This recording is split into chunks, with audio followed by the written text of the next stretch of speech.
Y al finalizar la clase del día de hoy, miren ustedes, voy a enviarles el link con esta grabación para los que no han estado presentes puedan escucharla en el momento debido, ¿sí? Vamos a empezar entonces, mis apreciados estudiantes. ¿Me escuchan con claridad? Yorcé, ¿me escucha con claridad? Tiago, Sí, director. Sí, director. vamos a empezar. Nosotros en la clase anterior hemos hablado acerca del gobierno de Nicolás de Piérola Villena. Todos recordamos un gobierno luego de una agitación política social, el cual desprende a Cáceres del gobierno e ingresa el representante de la coalición nacional. Este personaje gobernaría desde 1895 a 1899, faltando un año para ingresar al siglo XX. Si yo le hago la pregunta a cada uno de ustedes, ¿qué acontecimientos marcaron el desarrollo del gobierno de Nicolás de Piérola, conocido como el califa o el patricio? Miren ustedes, vamos a recordar que este personaje ingresa a la política con un logo muy especial, porque la gente estaba cansada de palabras y este personaje expresó a viva voz, y lo dijo el gran Jorge Basadre: hechos y no palabras. Y con esto se inicia una nueva era, un nuevo capítulo en la historia del Perú, un capítulo que va a sentar las bases a lo que vendría a ser en adelante la República Aristocrática en el Perú, tema del día de hoy. ¿Qué aconteció durante el gobierno de Nicolás de Piérola? Lo primero que hizo Piérola, ¿qué es lo que fue? Había un gravísimo problema, tú lo recuerdas. Nuestra moneda estaba completamente devaluada y la moneda del Perú de aquel entonces era el patrón de oro. ¿Y qué va a hacer Nicolás de Piérola? Crea una nueva moneda para sacar al Perú adelante y tener un sostenimiento económico. Y esta fue la libra peruana de oro. Miren ustedes que reemplaza nada más y nada menos, miren ustedes, a el patrón de oro. Y así, este personaje empieza un nuevo capítulo dando una modernidad definitiva a nuestro país, diciendo: yo no le voy a tocar la puerta a nadie para pedirle dinero prestado. Yo voy a hacer que el Perú crezca económicamente explotando sus recursos. Y se crea el primer estanco de sal. Miren ustedes, se explota el petróleo. Aparecen gracias a este trabajo, vamos a llamar así, a esta nueva política, aparecen los llamados agroexportadores. Como no recordar a Casagrande, Paramonga, entre otros, San Nicolás, producto de la venta que hizo Nicolás de Pirola a los privados. Aparece la propiedad privada, aparecen las grandes haciendas privadas y los grandes agroexportadores. Y con esto el Perú logra una economía de sostenimiento. El Perú logra levantarse. Acuérdense ustedes que Nicolás de Pirola le pone el punto final al segundo militarismo y se inicia un nuevo capítulo con él en la historia. Una historia de modernidad. Llega al Perú por primera vez los primeros vehículos automotores, la marca Dodge, la marca Ford. Miren ustedes, a más de eso llega el primer fonógrafo, el primer cinematógrafo. Llega la máquina de rayos X, o sea, un Perú completamente moderno en comparación al Perú destruido que dejó Chile. En otras palabras, desarrolló un buen gobierno Nicolás de Piérola. Sí, señor. A más de eso, acuérdense ustedes que también lo dije en clase, llega una misión francesa. ¿Para qué? Para orientar, para aconsejar, para dirigir, para monitorear la creación de una escuela para los oficiales del ejército peruano. Y aparece la Escuela Militar de Chorrillos, conocida como la EMS. Sí, señores, aparecen nuevas plazas, aparecen nuevas avenidas, aparece el Paseo Colón, aparece la Avenida La Colmena, aparece la Plaza San Martín. En otras palabras, una gran modernización. Esa parte de lo que estoy hablando en este momento es lo que se desarrolló en la clase anterior, la semana pasada. Hoy vamos a hablar, miren ustedes, de un nuevo capítulo en la historia. Pero ¿quién asentó las bases para este nuevo capítulo? El personaje que acabo de hablar, el personaje que acabo de resaltar, Nicolás de Piero la Villena. Acuérdate que antes de ser presidente constitucional ya había sido presidente durante la guerra con Chile. Le arrebata la banda presidencial al general Luis de la Puerta, se autoproclama presidente y luego se arrepiente en plena guerra y nos abandona. Pero acá quiso reivindicarse, acá quiso subsanar de repente el error que tuvo. Nicolás de Piérola. Él se despide en 1899. Señores, ¿qué va a pasar desde 1899 en adelante? Un nuevo capítulo en la historia. Y ese nuevo capítulo en la historia, Jorge Tábara, va a ser nada más y nada menos la llamada República Aristocrática. La llamada República Aristocrática. ¿Quién acuña este título? Nada más y nada menos. Señores, nada más y nada menos, el gran Jorge Basadre Grodman, el mejor historiador del Perú. Este acuña a este nuevo capítulo que se inicia desde 1899 a 1919 con el nombre de República Aristocrática. Acuérdense ustedes que el mejor historiador de todos los tiempos y del Perú y a título personal va a ser el gran Jorge Basadre Grodman. Y ahí lo vemos en pantalla. ¿Lo está apreciando usted, Gerardo Chávez? Sí, Gerardo. profesor. Perfecto, Jorge Basadre. La obra máxima de este personaje se titula Historia de la República del Perú y este bautiza a este periodo con ese nombre de República Aristocrática. ¿Y saben por qué, mis apreciados estudiantes? Porque en estos 20 años que va desde 1899 a 1919, los hijos de papá y mamá, los hijos nacidos en cuna de oro, los hijos que pertenecían a la oligarquía, a la aristocracia, a la burguesía, al gamonalismo, dueño de bancos, dueño de minas, empresarios, estos hijos de familia acomodadas son los que van a gobernar el Perú durante estos 20 años, desde 1899 hasta 1919.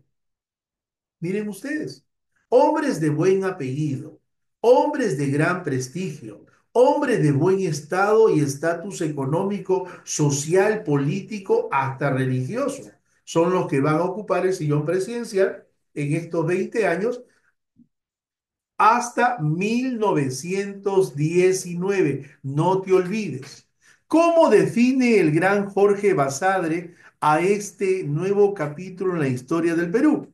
Dice, la República Aristocrática va a ser un periodo de nuestra historia republicana, caracterizado por el gobierno de una oligarquía, cuyo poder económico se fundamentaba nada más y nada menos en la agroexportación. Señores, ¿qué cosa exportaba el Perú en este tiempo? Dos recursos naturales, dos materias primas de gran importancia. ¿Cuáles son, yo lo sé? La caña de azúcar, así como también el algodón. No te olvides que el Perú tiene dos tipos de algodón, el algodón Pima y el algodón Tambis. Mira tú, o sea, la economía del Perú se va a sustentar netamente en la agroexportación. Vamos a exportar para el mundo entero.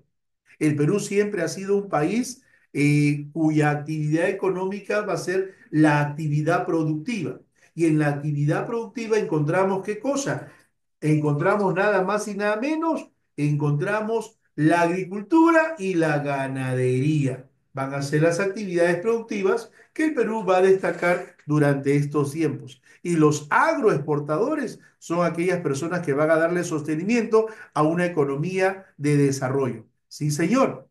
Miren ustedes, según la ideología civilista, la prosperidad de nuestro país descansaba en un desarrollo capitalista de libre competencia. Acá, señores, no había disturbios populares ni agitaciones políticas como el día de hoy.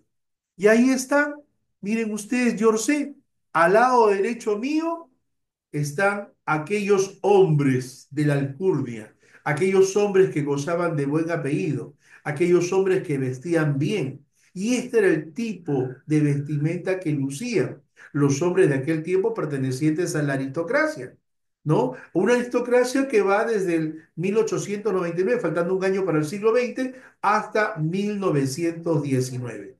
Estamos hablando nada más y nada menos, miren ustedes, estamos hablando nada más y nada menos de eh, hombres de buen apellido, te dije, hombres que lucían nada más y nada menos sombreros de copa, frac, bastones, miren ustedes, una elegancia de aquel tiempo completa. La República Aristocrática, repito, va a ser un periodo de la historia en el Perú que se va a caracterizar por un dominio político basada en la oligarquía. Los oligárquicos del Perú, la gente que lo tenía todo, George, la gente que poseía un gran prestigio político, económico, social y hasta religioso. Miren ustedes, y nuestra economía está basada netamente en la agroexportación. Podemos considerar también ahí la minería, las finanzas, y todo esto lo manejaba nada más y nada menos el Partido Civil. Si hacemos una introspección, miren ustedes, Eduardo, si hacemos una introspección y si hablamos del Partido Civil, acá tenemos que citar a su fundador. ¿Quién va a ser el fundador del Partido Civil en el Perú? Consagrado como el primer presidente civil en nuestra historia. Nada más y nada menos, Manuel Pardo y Lavalle. Este va a ser el primer presidente civil. Y este nos va a dar un heredero, su hijo, José Pardo y Barreda, quien se convertiría en presidente del Perú por 2 veces años más tarde. No te olvides, mira tú, el nombre de este periodo va a ser definitivamente acuñado, propuesto, nada más y nada menos, por el gran historiador Jorge Basadre. Mira tú, entonces, continuamos. Acá estamos observando una pirámide estratosocial, Yorcé. Pero una pirámide de estrato social caracterizada por dos clases sociales. Una clase A, una clase alta, y una clase B, los sectores populares. Mira tú. Y acá vamos a encontrar en la clase A la oligarquía. ¿Cuántas familias manejaban el Perú en aquel tiempo? Aproximadamente unas 40 familias. Y luego de la oligarquía, las familias oligárquicas, venían los gamonales. Sí, señor. ¿Cuál era la característica principal de la economía? ¿Cuál era la característica principal de esta pirámide social en el Perú durante aquel tiempo? Estos definitivamente controlaban y administraban todos los recursos del Estado. Mira tú, en todo el Perú. Estos personajes eran hacendados, ricos gamonales quienes controlaban todo el poder, miren ustedes, y eran consagrados como clase dominante en nuestro Perú. Eran pocos, pero tenían un gran poder. Vuelvo a repetir, eran pocos, pero tenían un gran poder económico, político, social, cultural y hasta religioso. Sí, señor. Incluso tenían y manejaban nada más y nada menos a su antojo la prestigiosa Universidad Nacional Mayor de San Marcos. Hablemos entonces de esta pirámide social, mi apreciado Yorcé. Si hablamos de la oligarquía, si hablamos de la familia oligárquica, estos controlaban las más grandes haciendas del país, la banca y los seguros, el comercio interno y externo, la actividad inmobiliaria y la incipiente industria. El Perú entraba, mira, siglo XX, ya a una incipiente industrialización. Y acá paramos un poquito y hablemos de la industria. Si yo le pregunto a Yorcé, ¿qué es la industria, Yorcé? ¿Qué me responderías tú? ¿Qué es la industria? Primero, es una actividad económica, correcto. ¿De qué carácter? De carácter transformativo. La industria transforma. ¿Qué cosa transforma la industria? Las materias primas en bienes. Y acá podemos hacer una llave. Si hablamos de bienes, estamos hablando de bienes materiales y también bienes de consumo, el cual necesitamos para nuestra subsistencia. Yo sé, si tú miras a tu alrededor de tu casa, vas a ver que todo lo que tienes, yo sé, incluyendo tu vestimenta, es producto de la industria. Hasta lo que tienes en la mano, el bolígrafo. Todo es producto de la industria, o sea, la transformación de las materias primas en bienes de consumo y en bienes materiales. El bolígrafo que tienes en tus manos, George, ¿es un bien de qué tipo? ¿Es un bien material o un bien de consumo? Grítalo, George, vamos.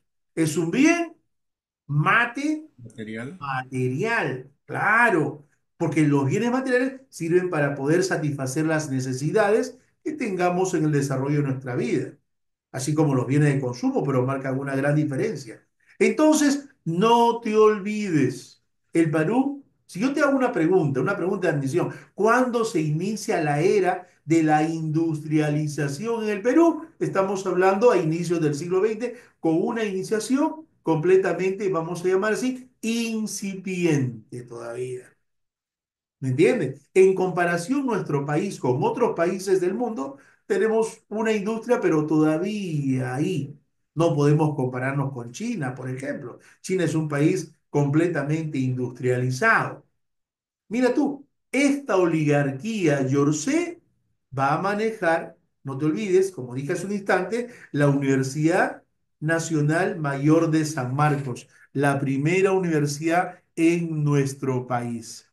Luego de esta oligarquía vienen los gamonales. Si yo le hago la pregunta nada más y nada menos a Gerardo Chávez y le digo, ¿qué fueron los gamonales? ¿Quiénes eran los gamonales en el Perú en aquellos tiempos? Eran dueños de grandes haciendas en la región andina. Estos practicaban una economía feudal, los llamados señores feudales en la historia universal, que tenían a su cargo gente que trabajaba para él. ¿Me entendieron? Acá, si hablamos del Perú, estamos hablando de un yanaconaje completo.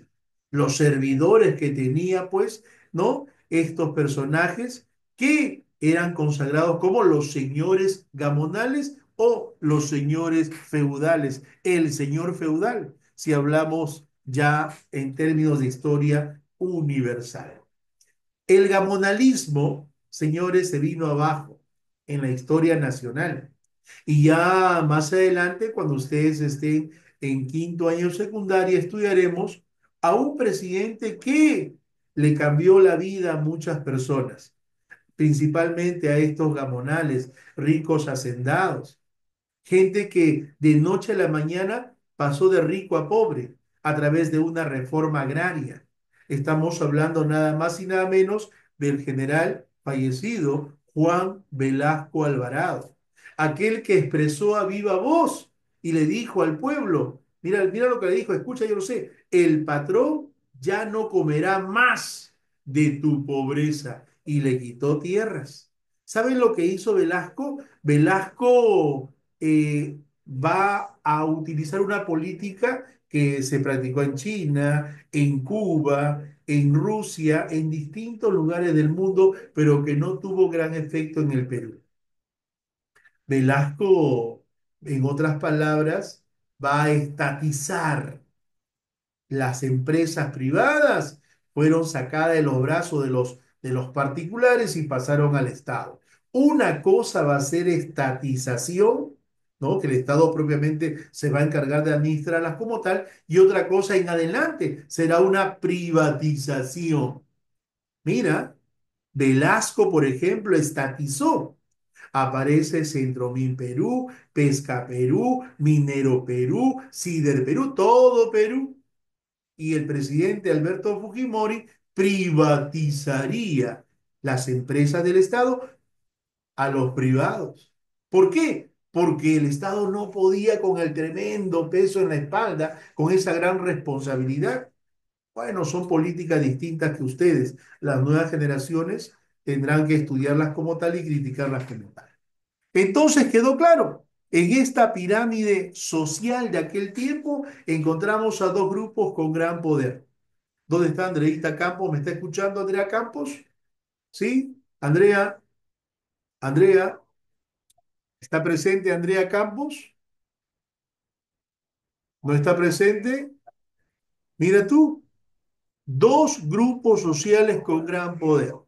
La oligarquía y el gamonalismo en la parte superior.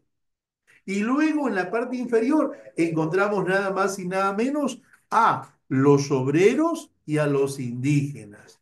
¿Quiénes eran los obreros? Los hombres que pertenecían al proletariado, la prole, aquellos que tenían que trabajar para vivir. Mira tú. Y estos, mira, según su ideología, ¿no? Estaba basada en un anarquismo, los cuales se agrupaban en sindicatos a través de movimientos obreros para poder reclamar ante sus llamados derechos. Derechos que más adelante ellos van a concretar para ejercer su debida labor. En estos 20 años que hoy estamos hablando, vamos a conocer a un presidente que le dio la facultad al obrero, para sentirse feliz y contento, ¿no? Para hacer sumar de repente su actividad, su participación en nuestra economía.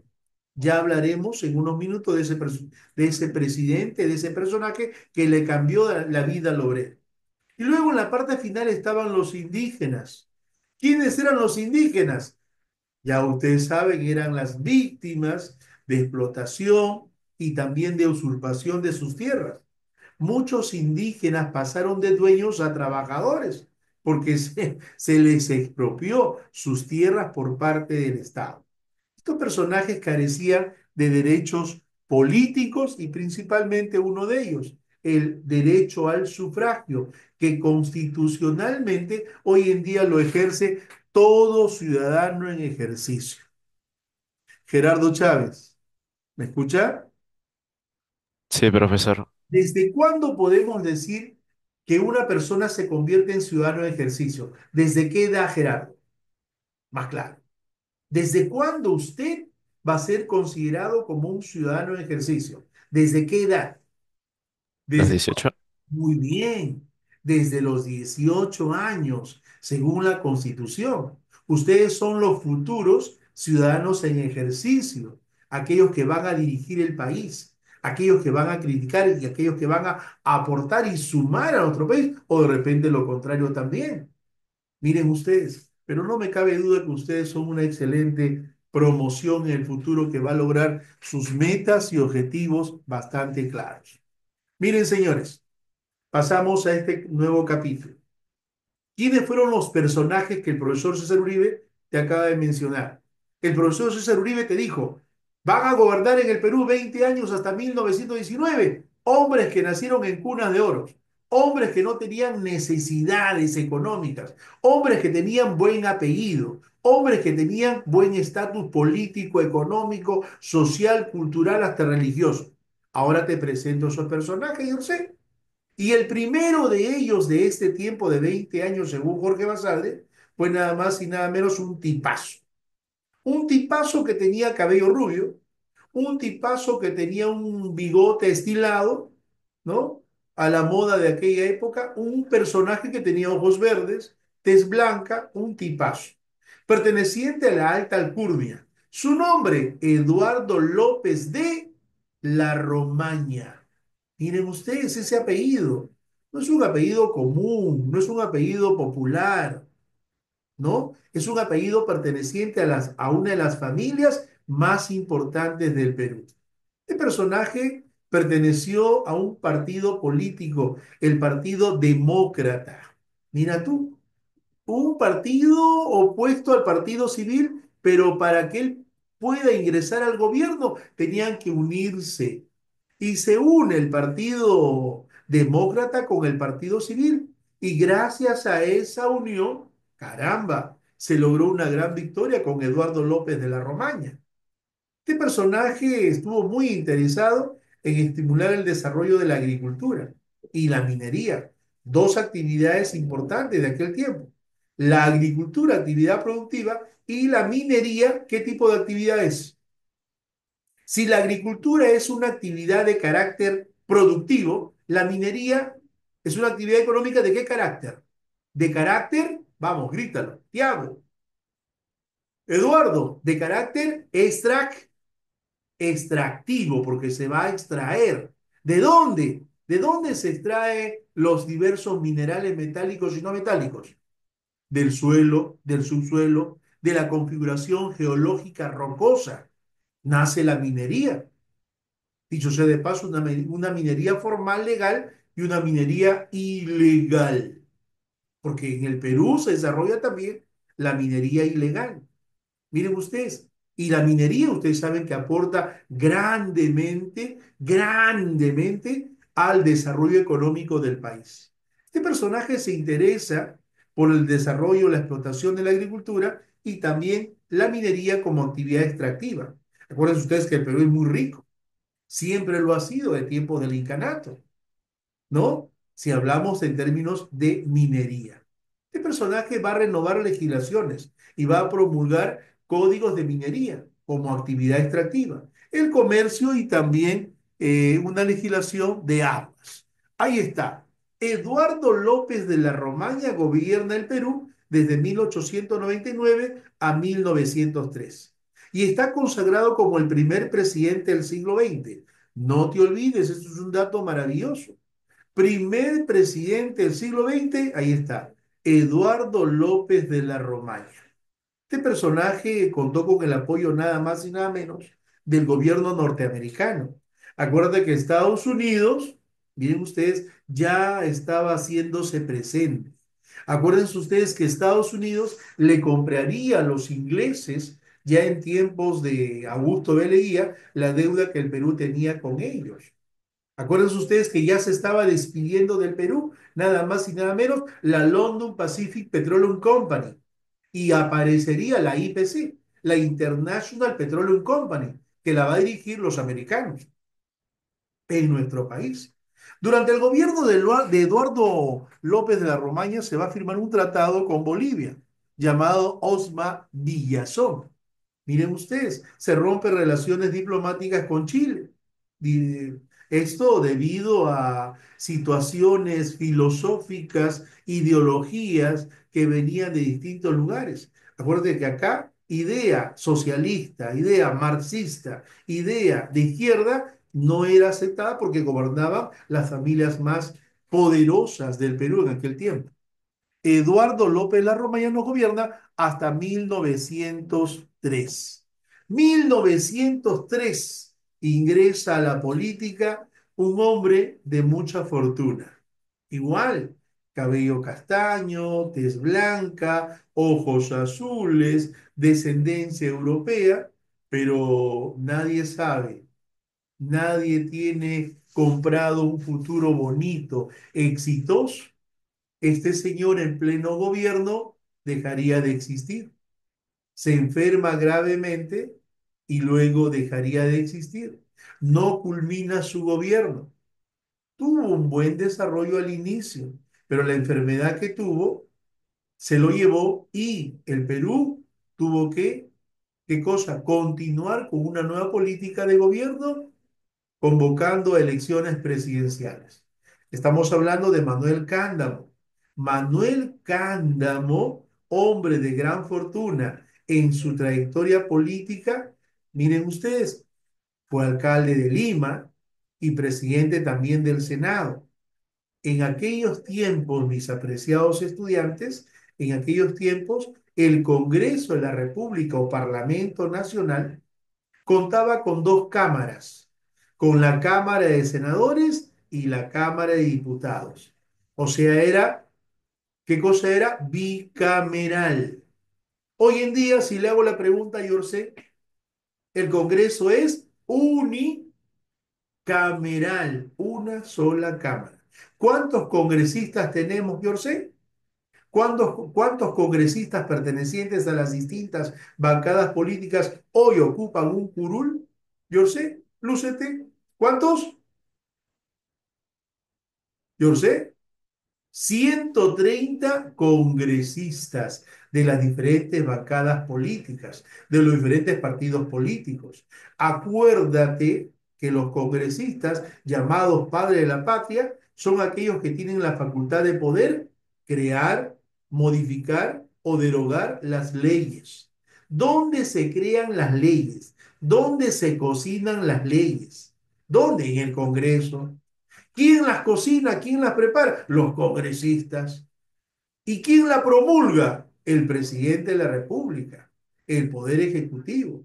¿Y dónde se oficializa? ¿Dónde empieza a regir? Después de la publicación en el diario oficial El Peruano. Así nació la ley que no se puede fumar en lugares públicos. Así se creó la ley de que en cada unidad de transporte público haya un asiento reservado. Así se creó la ley. ¿Qué cosa? De que en toda entidad pública o privada exista una atención preferencial. Así se creó una ley. ¿Para qué? Para que las personas con discapacidad de repente puedan estacionarse en un determinado lugar y están pintaditas de azul. No sé si se han dado cuenta. Todo eso es ley.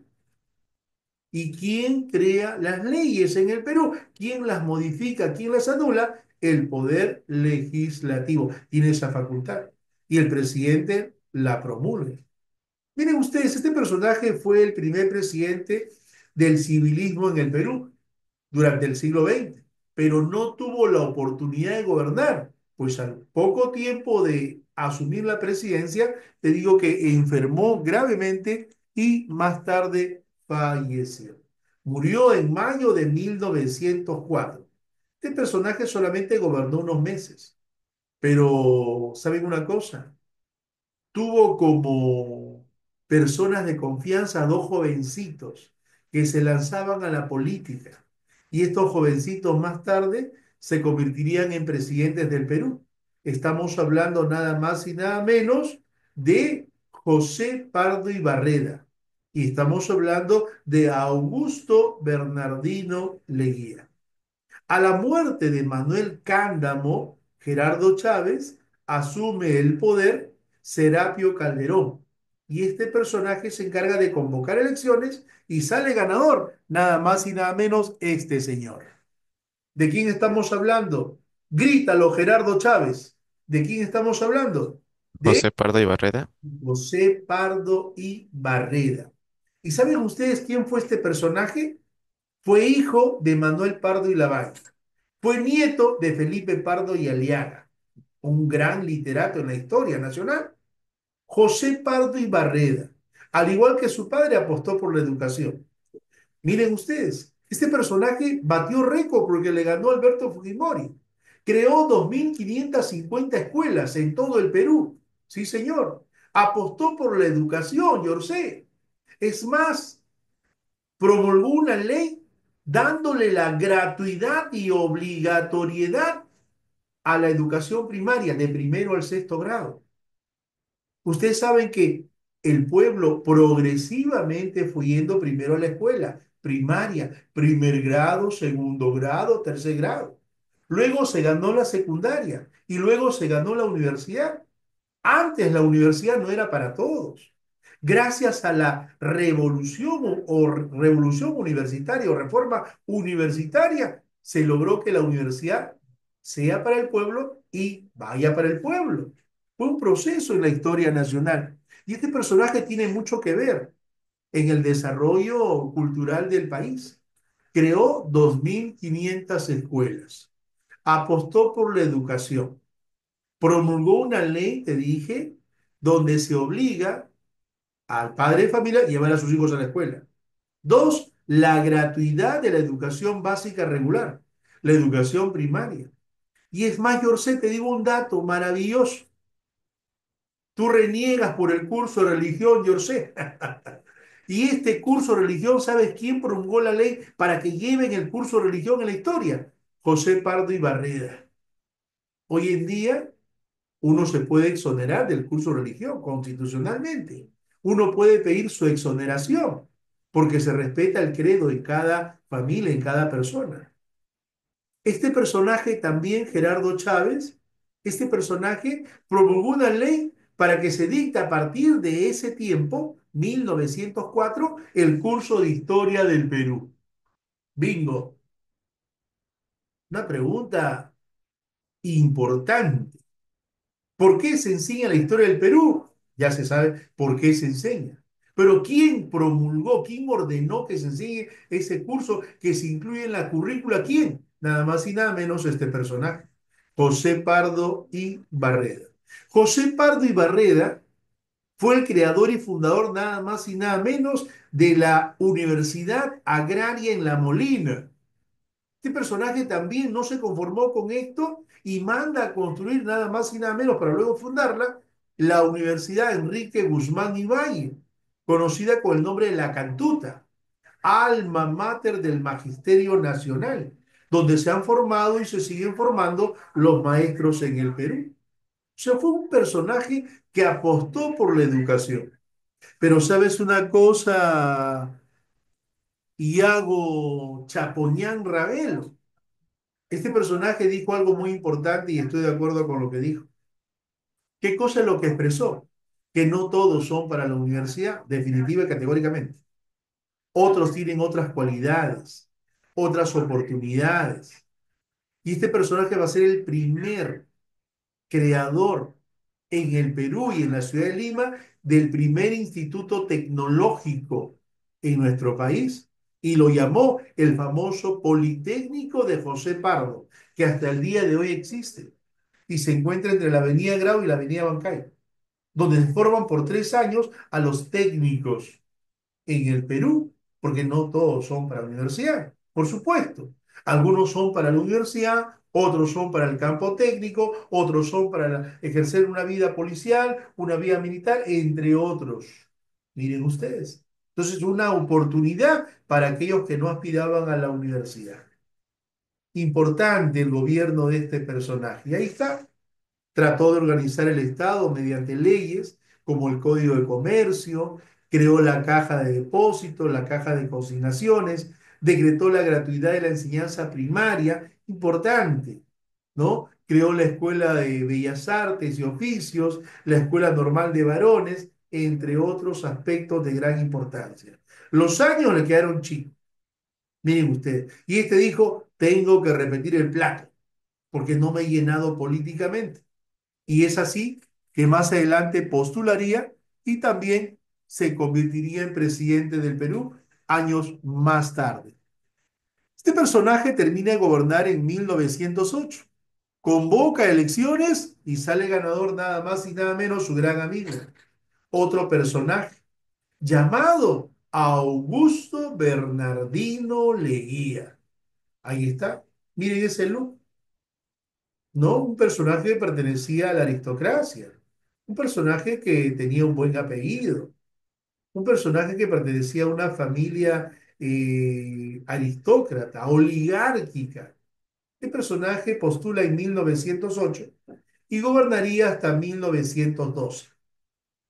Pero pasa la historia porque no se contenta, no se llena con un gobierno político, sino postularía más adelante y en 1919 se convertiría en presidente del Perú por segunda vez, desarrollando el llamado oncenio de Leguía.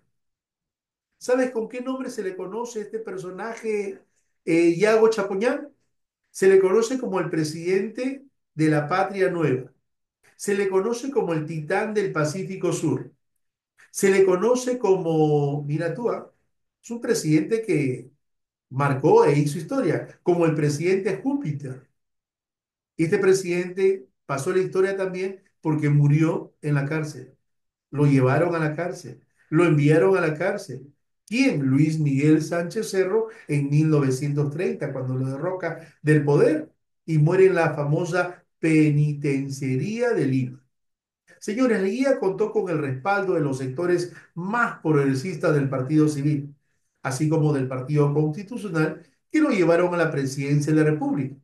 Durante su gobierno, el Perú enfrentó graves problemas fronterizos, que el Perú siempre ha sido observado, cuestionado, abusado territorialmente por los países vecinos. El Perú siempre ha descuidado sus fronteras. El Perú siempre ha sido un país conformista, no pudiendo hacer las cosas el día de hoy, las quiso hacer otro día. Y siempre ha tenido problemas fronterizos y todos los países nos han quitado tierra, yo sé. El Perú nace con 2 millones de kilómetros cuadrados de tierra. Y hoy en día, 12 de noviembre del año 2024, el Perú tiene 1.285.200.5 kilómetros cuadrados de tierra. Mira cuánto ha perdido el Perú. De 2 millones a 1.285.000. ¿Debido a qué? Debido a que el Perú siempre se ha dormido.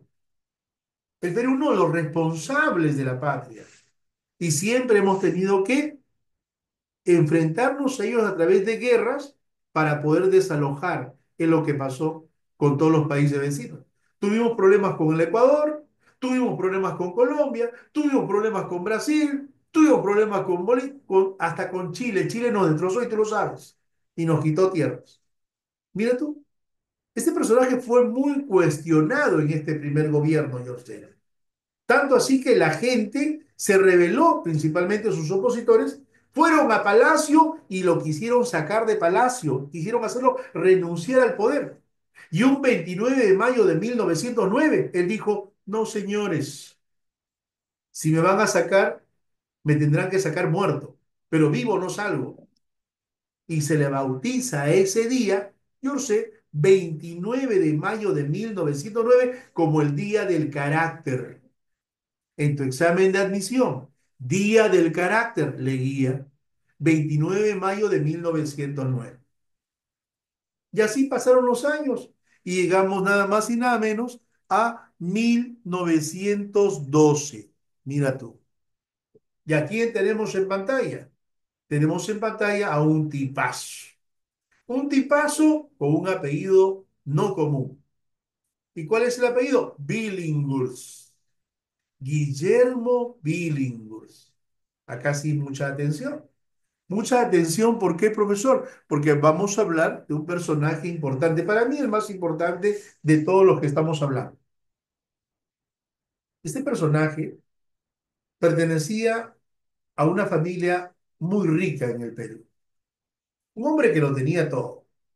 Fue representante del partido, miren ustedes, fue representante del partido civil, un partido de poder, donde estaban las personas de alto poder económico.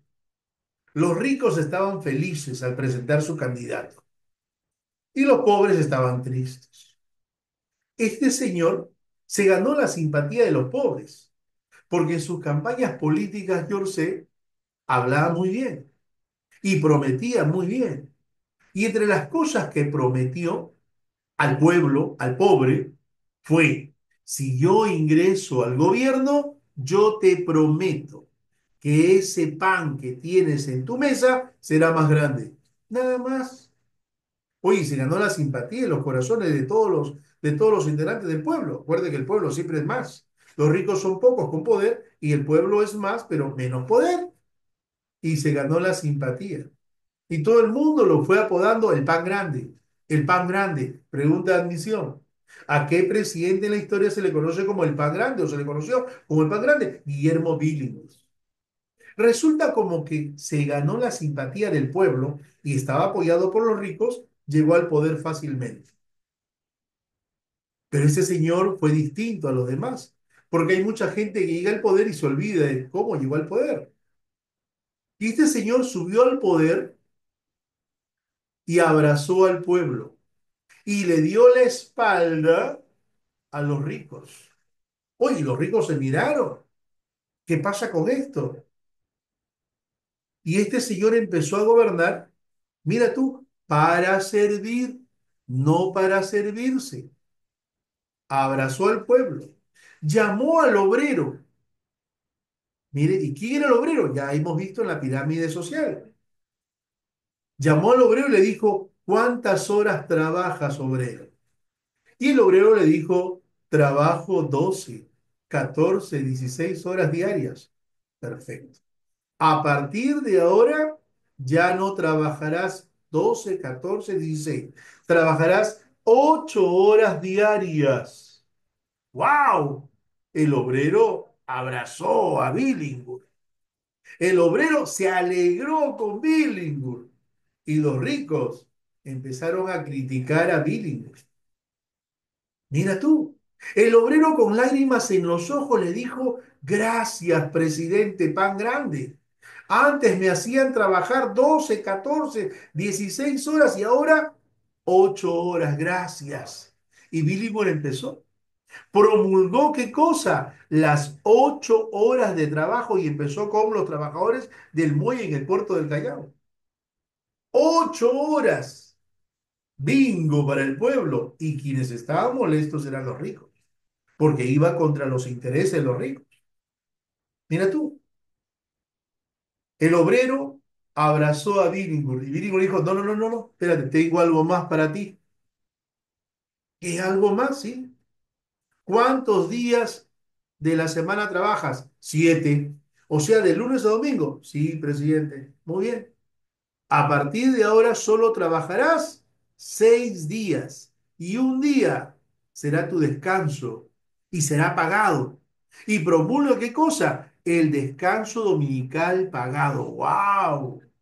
El pueblo y el obrero abrazó a Billinghurst. ¿Y quiénes lo criticaban? Los ricos. Mira tú.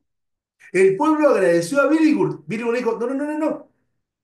Ahora trabajas 8 horas, descansas los días domingos y se te paga. Y ahora tienes algo más. ¿Qué cosa? Ahora te pregunto, ¿cuántos días tiene un año? 365. Muy bien.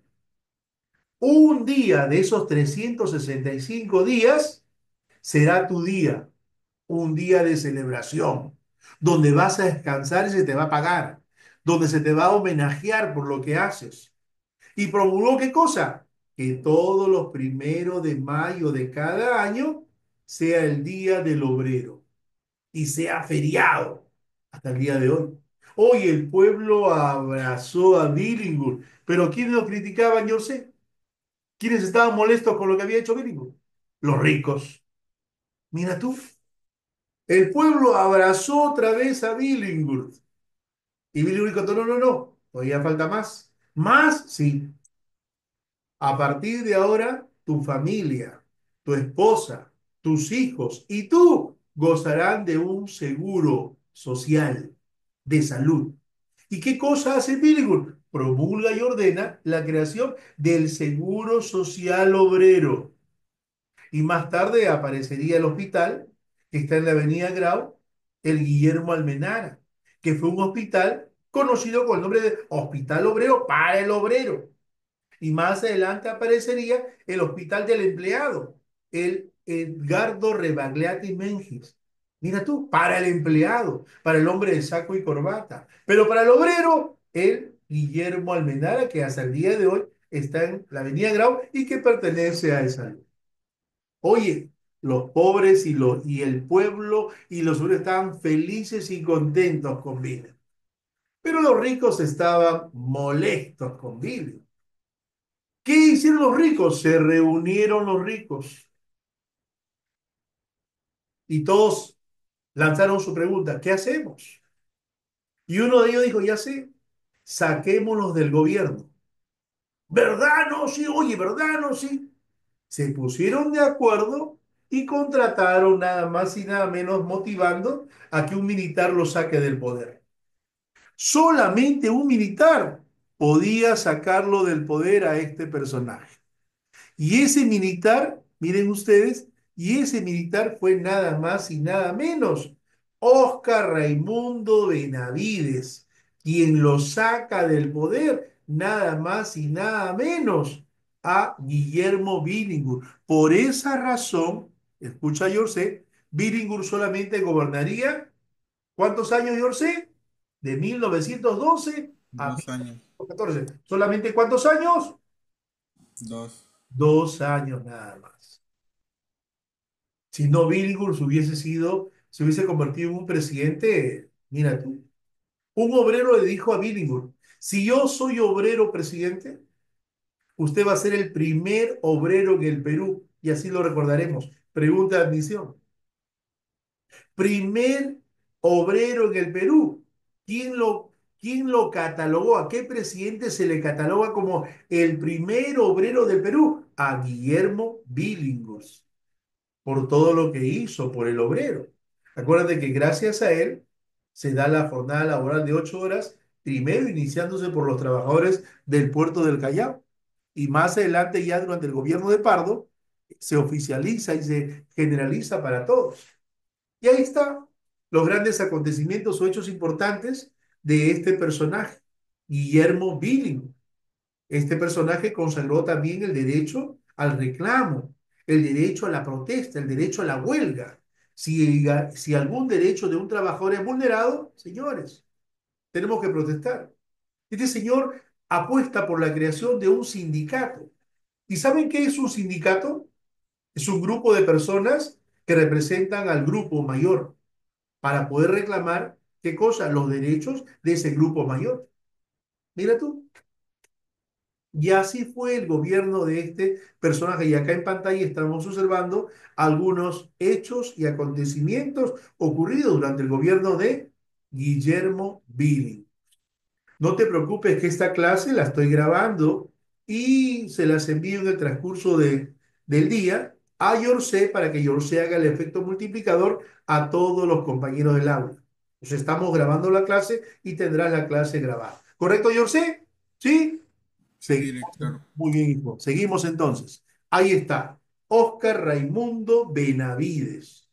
Este personaje va a ser motivado, va a ser empujado, va a ser contratado por los ricos para sacar a Guillermo Billinghurst del poder. ¿Cuál va a ser la tarea de Oscar Raimundo Benavides? Simplemente sacarlo del poder, convocar elecciones y, ¿qué cosa? Defender los derechos de los ricos. Por esa razón dice, tras organizar una junta de gobierno formada por representantes de los partidos políticos, el Congreso normó a Benavides como presidente provisor. Su gobierno enfrentó las consecuencias económicas del estallido de la Primera Guerra Mundial. Claro, se desarrolla la Primera Guerra Mundial en el mundo entero. Y el Perú no se va a afectar. El Perú, de lo contrario, el Perú va a cambiar, porque la agroexportación, ¿qué cosa? Se aumenta. Los ricos van a ser más ricos. Los hacendados van a gozar de una economía producto de la guerra en el exterior. No solamente con la Primera Guerra Mundial, sino también con la Revolución Rusa, 1917. Entonces la tarea de Bingur fue ¿qué cosa? Convocar a elecciones para tener un nuevo presidente que gobernaría desde 1915 hasta 1919. ¿Y quién gana las elecciones? José Pardo Ibarreda, segundo periodo de gobierno en la historia del Perú. Mira tú, se consagra como presidente por segunda vez y este gobernaría hasta 1919. ¿Qué pasó durante el gobierno de José Pardo y Barrera por segunda vez? Culminó, concretó, terminó las obras que empezó en su primer gobierno. Te dije hace un instante, 2.500 escuelas, promulgó leyes a favor de qué? De la educación. Consagró la educación primaria como obligatoria y gratuita. Promulgó que se desarrolle en los colegios nada más y nada menos el curso de religión, el dictado de historia del Perú. Presionante. Su gobierno significó la restauración de la República Aristocrática, pero esta vez tuvo que enfrentar numerosas situaciones y conflictos con otros países.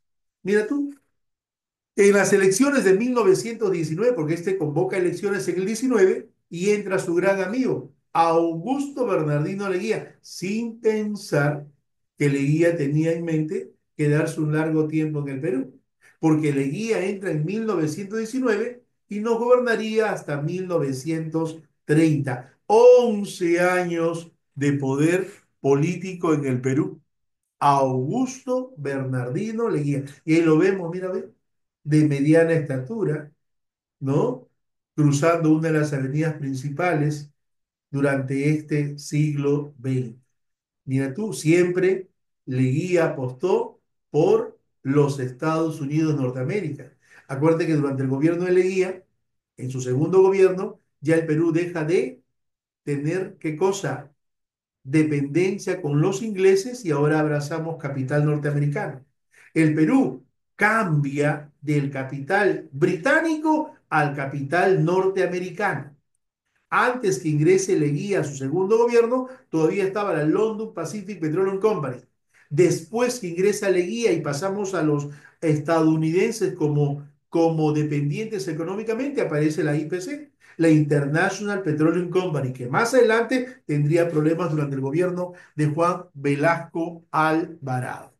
Bien, señoras y señores, apreciados estudiantes, hasta ahí avanzo el día de hoy. ¿Correcto?